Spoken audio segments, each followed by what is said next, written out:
going on, all you bus nuts, geeks, and enthusiasts out there? Welcome to another episode of James. My name is Motor Coach World. If you Google what the safest form of transportation is, the first thing that Google is going to spit out in giant letters on top of your screen is airplanes. Right under that, coming in second place, would be coach buses. On the website bus.com, the author of one of the articles writes that bus travel is actually 4 times safer than taking a train and 50 times safer than riding a car. So with that said, it does bring a sense of pride to me as someone who works in the bus industry, knowing that when it comes to safety, bus travel ranks as the second safest, at least in the United States. But today, I want to talk about something that puts hundreds, if not thousands, of bus drivers and hundreds of thousands of bus riding passengers at risk almost on a daily basis. And that, my friends, is driving through the night. Driver fatigue is an issue that anyone who drives or owns a commercial bus should not take lightly. Driver fatigue can be caused by many different things, from not getting enough sleep at night to medical conditions or to simply being overworked. Charter bus drivers often have to change their normal sleep pattern, which means driving at night and sleeping during the day, and then vice versa. Some drivers can adapt to disruptions in their normal sleep patterns and some cannot.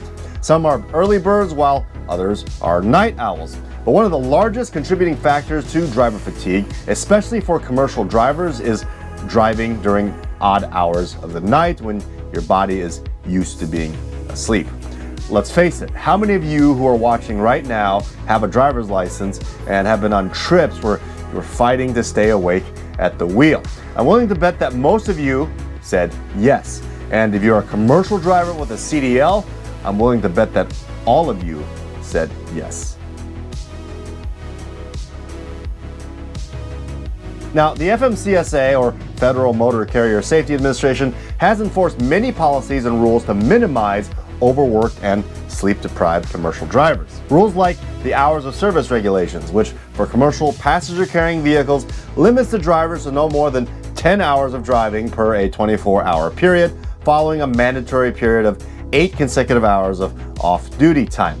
In addition to that, drivers are not to be on duty for more than 15 hours during a 24-hour period. Now, just to be clear, on-duty time includes driving, but also counts for anything the driver has to do that is related to work that doesn't involve driving. This includes things like waiting for your group to board your bus while they're at dinner or in a conference or something, or pre-trip and post-trip inspections, or even things like sweeping or cleaning out your bus after a trip. Basically, any type of work that the driver has to perform for the company. By the way, I'll actually be doing a more in-depth video on drivers' hours of service and the electronic driver's log, or ELD, sometime in the near future, as many of you have requested this topic. So stay tuned for that. But let's face it, just because you are guaranteed 8 hours off by law, it doesn't mean that you're going to get 8 hours of actual sleep before you have to hop back into the driver's seat for another 6 hours of driving the next day. I mean, I don't know about you guys, but by the time I've checked into my hotel room and maybe have had something to eat, showered, and brushed my teeth, that 8 hours off that I'm guaranteed is now reduced to 7 or 6 hours of actual sleep time. And if you're on a trip that has you sleeping at 1 p.m. in the afternoon and starting again at 9 p.m. at night to do a 4 to 7 hour drive, unless your body has been conditioned to be awake and alert during these hours for the past few months, your remaining 7 to 6 hours of off-duty time that's supposed to give you the sleep you need to safely drive passengers is going to be further reduced to 3 to 4 hours of sleep realistically as you toss and turn in bed trying to force yourself to be unconscious. And if the company you work for tries to save money by making you share your hotel room with other drivers in your convoy and they snore or you snore, neither one of you is going to get any sleep. And honestly, I personally would not drive for any company that makes you share a hotel room. Call me spoiled, but I consider that a safety issue in many different ways. Bottom line is, just because you or your drivers are in compliance with the hours of service rule doesn't mean that you or your drivers are well rested and safe. Does any of this sound familiar to those of you who carry the title of a motor coach operator? Oh, yes.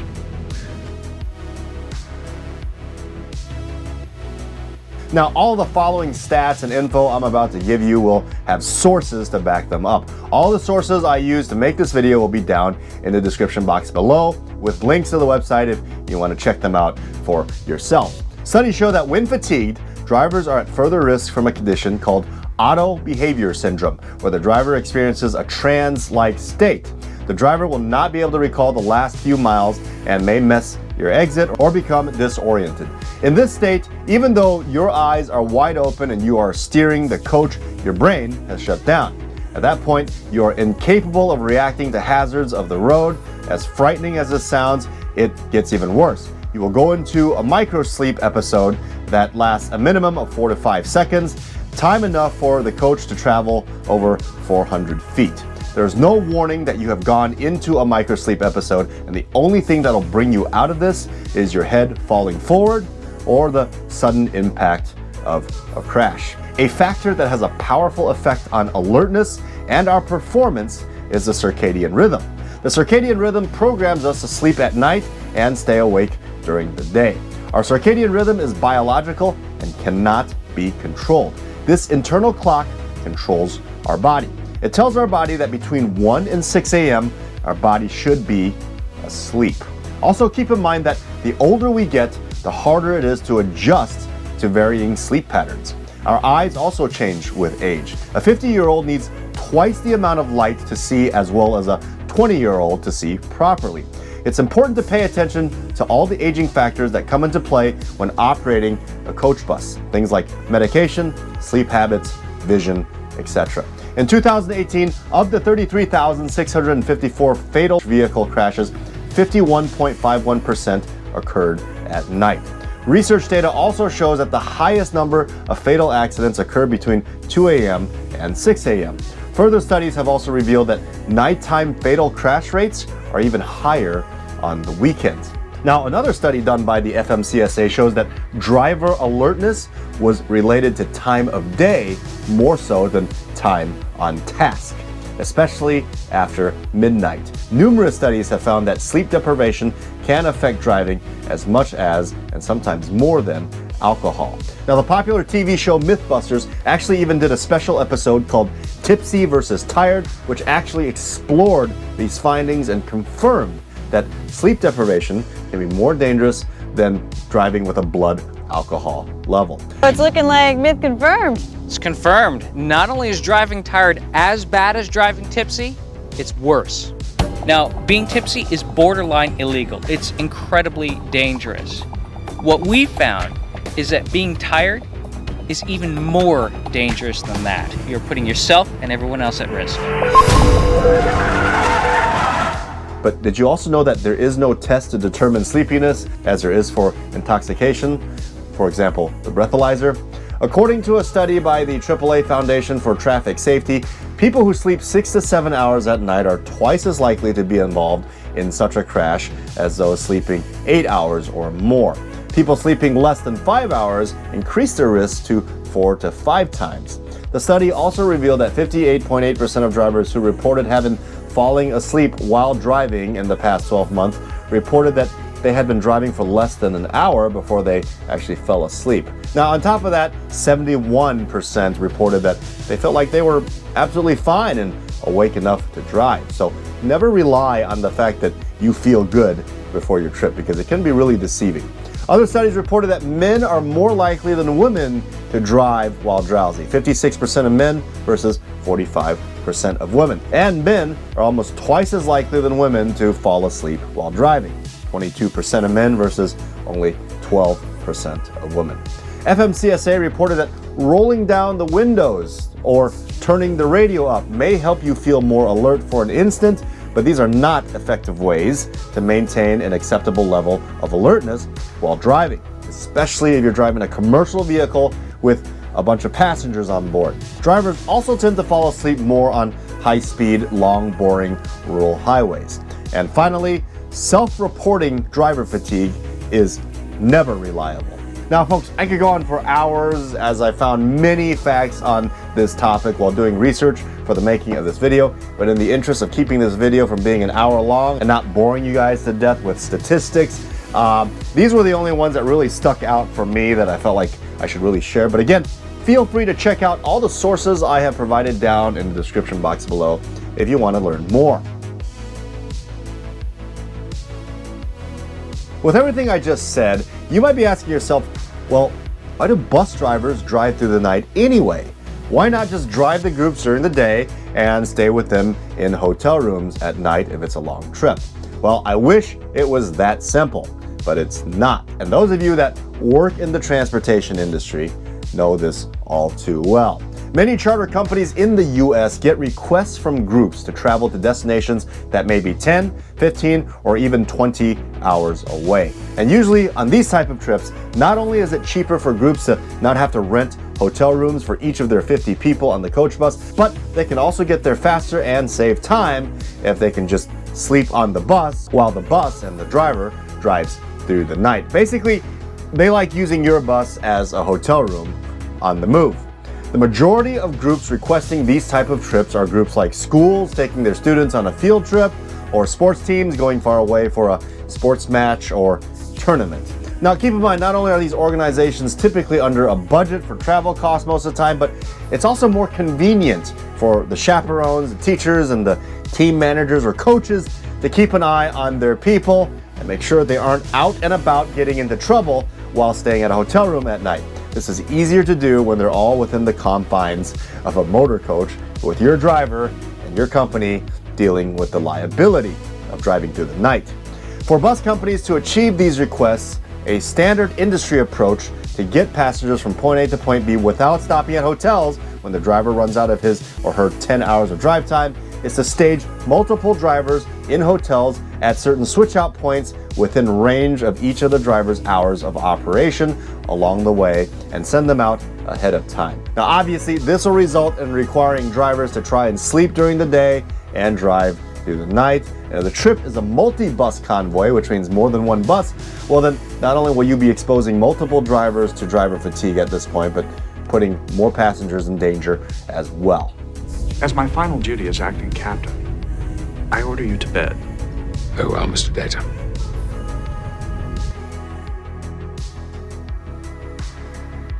Now obviously there's no law or regulation against commercial drivers driving through the night. It's up to the carrier to really decide if this is something they want to do or avoid. Many bus companies in the US accept and provide for these type of long over the night relay race trips because there is a high demand for it and it can be very lucrative. And I'm sure that many who work or manage their own bus companies will say that this is something that charter coach companies have done for decades and nothing bad has ever happened to me. Well, Peoria Charter, the company I work for, could say the same thing. I mean, we have done these long through the night multi-leg trips for decades as well. But in November of 2021, we decided to stop. Peoria Charter announced to its customers that in the interest of safety and minimizing driver fatigue, we would no longer be doing through the night interstate travel. Now, we did make an exception to the over-the-night driving rule.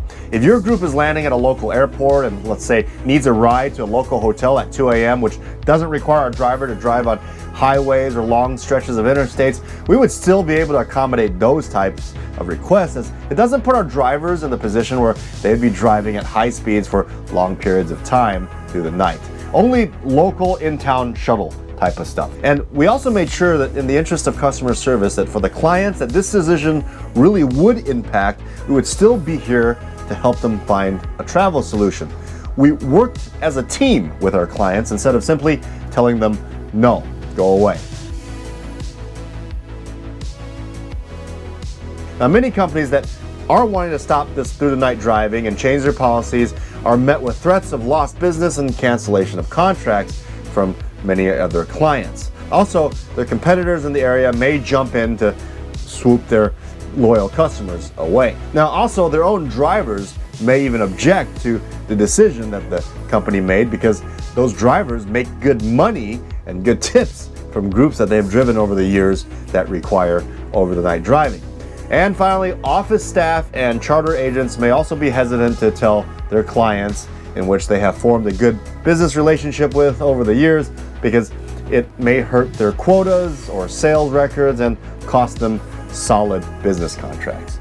So if you think about it, should anything ever happen because a driver dozed off, Say maybe the bus swerved into the shoulder and hit the rumble strips, or a passenger noticed a driver swerving a bit, or maybe nodding their head while driving. In the end, it's always the bus company and the driver that's going to take the hit.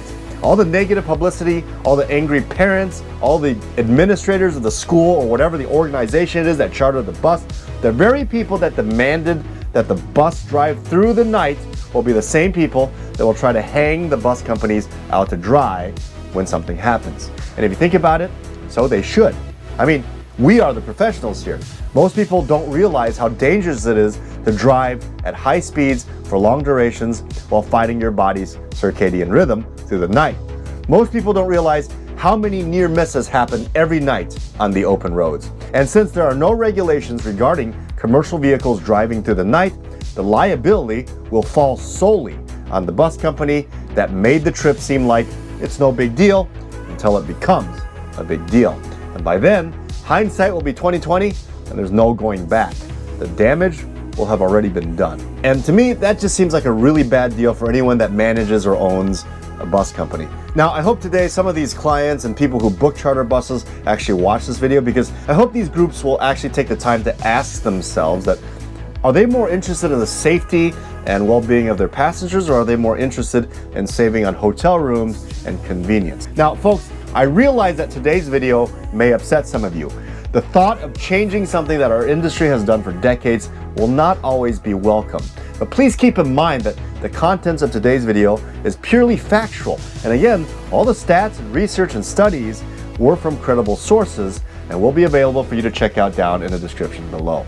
Maybe one day coach buses will evolve into vehicles more like airliners, where they will have 2 driving positions, an entire crew on board to help each other, and have redundancy. Maybe that's what it'll take to make driving a bus full of passengers through the night to their destination 20 hours away a little safer. Who knows? I'm going to sleep this off. Please let me know if there's some other way we can screw up tonight. I'm going to go find a pot of black coffee. I honestly can't wait to see the comments on today's video, and there will probably be a lot of angry ones, and honestly, that's okay. I won't lose any sleep over them, unlike the drivers that are driving through the night. If you're watching this, you are part of the motor coach world.